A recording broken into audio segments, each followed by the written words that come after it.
کہ لوگوں یہ وہ فتنہ ہے جو کبھی چھپتا ہے، کبھی ابھرتا ہے، کبھی نکلتا ہے، لیکن ایک وقت آئے گا اس میں دب کے رہنا ہے۔ غالباً مئی کا یہ واقعہ تھا، پھر یہ تحریک اور زور پکڑتی ہے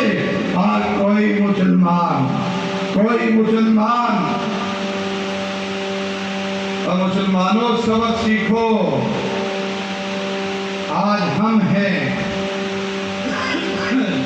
ہم مسالک میں اختلاف کرتے بھی رہے ہیں، آج ہم ہیں ایک دوسرے کا نام اچھے انداز میں لینے کے لیے تیار نہیں ہے۔ بات کرنا تو نہیں چاہتا تھا، لیکن آج میرا وہ زخم ہرا ہوا، اس لیے کر رہا ہوں، تنقید نہیں ہے، صرف اس لیے کہ شاید میرے جیسے طالب علم کا کسی اور جگہ پہ بھی دل نہ دکھ جائے، میں نے تو برداشت کر لیا۔ اس لیے امت مسلمہ کی بہتری کے لیے میں فیصلہ آباد کے ایک مدرسہ میں گیا۔ میرے ساتھ میرے ایک دوست تھے جو مکتبہ فکر کا بہت بڑا ادارہ ہے، تو میں اس دوست نے کہا میں نے اس مدرسے میں جانا ہے، میں اپنے کسی ایک رات کے پروگرام میں تھا تو میں وہاں سے دوستوں کو مل کے آ جاؤں گا۔ میں نے کہا کہ یار آپ کے دوست ہیں تو ہمارے دوست، کوئی ایسا مسئلہ نہیں ہے۔ تو صبح جب ہم ملتان کے لیے نکلیں گے تو پہلے وہاں جائیں گے، ادارہ بھی دیکھیں گے، دوستوں کو ملیں گے اور پھر ہم واپس ملتان چلے جائیں گے۔ ہم جب وہاں پہ گئے، اللہ نے جزائے خیر دے، بڑا انہوں نے احترام کیا۔ حقیقت بات ہے، جو بات حقیقت ہے اس سے کبھی بھی آنکھ چرائی نہیں جا سکتی، بڑی عزت احترام۔ لیکن کئی دوست ہوتے ہیں وہ بیچارے بات تو کسی اچھائی کے لیے کرنا چاہتے ہیں، میں یوں ہی کہوں گا، لیکن بات ایسی ہو جاتی ہے۔ تو اس دوست نے کہا، وہ ہمارا جو بندی مکتبہ فکر کا دوست تھا، تو اس نے کہا میرا تعارف کروایا کہ یہ اہل حدیث مکتبہ فکر کے عالم دین ہے یا طالب علم ہے۔ تو وہ بزرگ کہنے لگے بس تعصب نہیں ہونا چاہیے، چاہے کوئی دیوبند مکتبہ فکر سے ہے یا اہل سنت بریلوی مکتبہ فکر سے ہے۔ جب اہل حدیث کی باری آئی تو پتہ کیا کہتے ہیں چاہے کوئی غیر مقلد ہو، کوئی مسئلہ نہیں۔ مجھے دکھ ہوا، آج بھی میری عادت ہے، قاسمی صاحب جانتے ہیں، الحمدللہ جس بات کو سمجھتا ہوں کہ کرنی ہے، پھر کیا ڈر ہے، ہمارے بھائی ہیں، ان کی اصلاح کے کرنی چاہیے۔ میں نے کہا مولانا اس سے بڑا تعصب کوئی اور بھی ہو سکتا ہے جو آپ تعصب کر رہے ہیں۔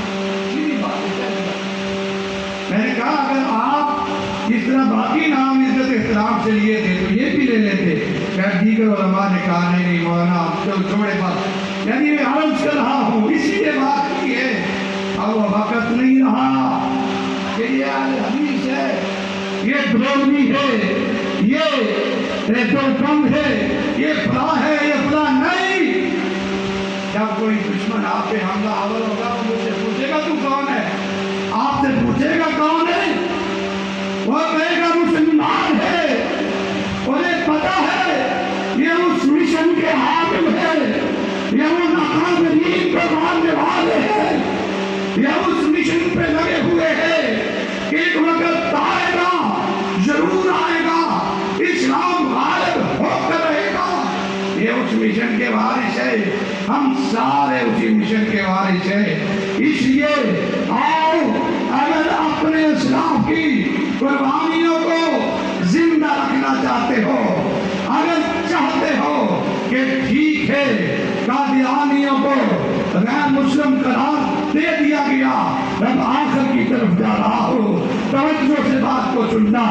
یہاں تک تحریک میں اگر ایک ایک اس طرح میں نے پہلے عرض کی تھی، ایک ایک مکتبہ فکر کی قربانی، ایک ایک عالم کی قربانی یا محنت کا تذکرہ کرو تو کئی دن بھی جائیں گے، لیکن اسی بات پہ اتفاق کہ لوگوں آج سب کے اکابرین نے قربانیاں دی ہیں، تب ہم نے آج یہ دن دیکھے ہیں۔ اب اگر ہم اس کا تحفظ نہیں کریں گے، کل گریباں ہمارے ہوں گے، ہمارے اسلاف کے ہاتھ ہمارے گلبانوں میں ہوں گے، اس وقت کیا کریں گے جب ہمارے اکابرین ہمیں کہیں گے ہم نے تو قربانیاں دی تھی، آپ کو رہنا ملک بھی لے کر دیا تھا، وہ جو سب سے بڑا بنی اسرائیل کا فتنہ تھا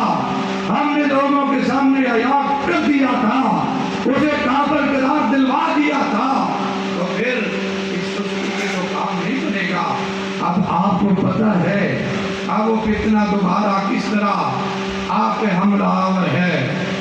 پہلے بھی یہ تو ایک طریقہ کار کبھی حکمرانوں کے ساتھ گھس کر وہ آپ کے اداروں پہ پر انجمان ہے، کبھی وہ کسی یعنی NGOs یعنی فنڈنگ کے حوالے سے، کبھی کسی کی خیر خواہی کے حوالے سے، کبھی کسی کو اپنا بنا کر یا اس کا بن کر اس کی تبدیلی کے لیے کوشش کی جا رہی ہے۔ اور آج کیا کہا جاتا ہے، نعوذ باللہ ثم نعوذ باللہ، ہمارے بڑے بڑے حکمران کیا، ہمارے وزیر داخلہ خارجہ یہ وہ جتنے بڑے بڑے منسٹر ہیں ان کو یہ نہیں پتا کہ یہ ظالم کافر ہے، وہ نعوذ باللہ کیا کہہ دیتے ہیں کہ وہ مسلمانوں پر یہ کہتا ہے نا، اور اس بات کو عام کیا جا رہا۔ بڑے سوال ہم سے ہوتے ہیں، بڑے لوگ ان سے سوال کرتے ہیں کہ یار وہ کلمہ تو اس طرح پڑھتے ہیں، وہ قرآن بھی یہی پڑھتے ہیں، وہ رب کو بھی مانتے ہیں، یعنی یہ بہت سارے ان کے دھوکے تھے جن دھوکوں کو ختم کرنے کے لیے آپ کے اکابرین نے بڑی بڑی کتابیں لکھی ہیں۔ آج پھر ہمارے لوگوں میں وہ حقیقت بات ہے، آج ہمارے لوگوں میں وہ روشنی ختم ہوتی چلی جا رہی ہے جو علم کی روشنی تھی۔ آؤ اس فتنے کو پھر ختم کرنے کے لیے، اس کو بگانے کے لیے آج ہمیں اسی طرح اپنے اکابرین کی طرح کردار ادا کرنا پڑے گا۔ کیوں بھی کرنے کے لیے تیار ہو، کرنے کے لیے تیار ہو۔ یہ جو حالات پیدا ہو رہے ہیں یہ قربانیاں دینا پڑے گی، قربانیاں دینا پڑیں گی۔ ہماری کچھ سالوں کی کمی اور کوتاہی نے، سستی نے بات پھر بڑی دور پہنچا دی ہے۔ اس کے خاتمے کے لیے آپ کو میدان عمل میں اترنا پڑے گا۔ میں اکابرین کی وساطت سے ایک بات عرض کرنے لگا ہوں، آخری بات ہے۔ آج حقیقت بات ہے، ہم جس سطح پہ بنیادی طور پہ بنیاد سے لے کر یعنی ان لوگوں تک جو آج اقتدار پہ برانجام ہے، اب ہم صحیح معنوں میں جو عقیدہ ہم نے ان کو دینا تھا ہم دے نہیں دے سکتے۔ ہمارے مدارس میں تو الحمدللہ ثم الحمدللہ یعنی تمام مکاتب فکر کے مدارس میں عقیدہ پڑھایا جاتا ہے، عقیدہ ختم نبوت پڑھایا جاتا ہے، عقیدہ توحید پڑھایا جاتا ہے، لیکن عام لوگوں کو ان باتوں کا علم نہیں ہے۔ میں آج کے اس پروگرام کی وساطت سے ایک رائے دینا چاہتا ہوں، یہاں پہ تمام مکاتب فکر کے لوگ موجود ہیں۔ میں یہ مجلس اعراض کے اسٹیج سے فائدہ اٹھاتے ہوئے یہ بات عرض کرنے لگا ہوں، اگر انقلاب چاہتے ہیں، اگر چاہتے ہیں ہماری مسجد میں، ہمارے سکول میں، ہمارے محلے میں، ہمارے معاشرے میں، ہمارے ضلع کی سطح پہ، ڈویژن کی سطح پہ، صوبے کی سطح پہ، ملک کی سطح پہ، عالم اسلام کی سطح پہ اگر انقلاب لانا چاہتے ہو تو کم از کم ختم نبوت کا ایک نصاب ایسا، ویسے تو بہت ساری کتابیں ہیں لیکن ایک آسان ختم نبوت کا نصاب ترتیب دیا جائے جس میں تمام مکاتب فکر کے ایک ایک دو دو علماء بیٹھ کر انہی کتابوں سے چند سوال نکال کر 4 مرحلوں کا نصاب بنایا جائے جو پرائمری میں اور ہماری مساجد کے جو یعنی بچے ہیں ان کو پڑھایا جائے، سوال و جواب ہو ختم نبوت کے حوالے سے، پھر اس کے بعد مڈل سے میٹرک تک کی سطح پہ ہو، پھر اس سے آگے تیسرا مرحلہ یونیورسٹیز تک چلے اور چوتھا مرحلہ ہو شعب اقتدار لوگوں تک، عام لوگوں تک وہ 4 مرحلوں کا نصاب مختصر ہو، اور جو وہ نصاب پڑھ لے، جو وہ نصاب پڑھ لے تو اسے فوری تاکہ پتہ ہو جب وہ چھپ کر ڈاکہ ڈالتے ہیں جن آیات کو وہ پڑھ کر نعوذ باللہ اس ظالم کو مسیح موعود ثابت کرتے ہیں، پھر ہمارے لوگوں کو اس کا علم ہوگا کہ یہ دھوکے باز ہے، دھوکہ دے رہی ہے۔ اس لیے آئیے میں اس بات پہ اپنی بات کو ختم کرتا ہوں۔ نوجوانوں، بزرگوں، امت مسلمہ کے نوجوانوں، آئیے ختم نبوت کا پرچم بلند کرنے کے لیے، اس کو لہرانے کے لیے پھر میدان عمل میں اترے۔ اگر اسلاف کی طرح قربانیاں دینا پڑے قربانیاں دیں گے، گردنیں کٹوانی پڑی گردنیں کٹوائیں گے انشاءاللہ العزیز۔ جس طرح یہ ملک بنایا، جس طرح ان کو کافر قرار دلوایا، اسی طرح اپنے ملک کی حفاظت بھی کریں گے۔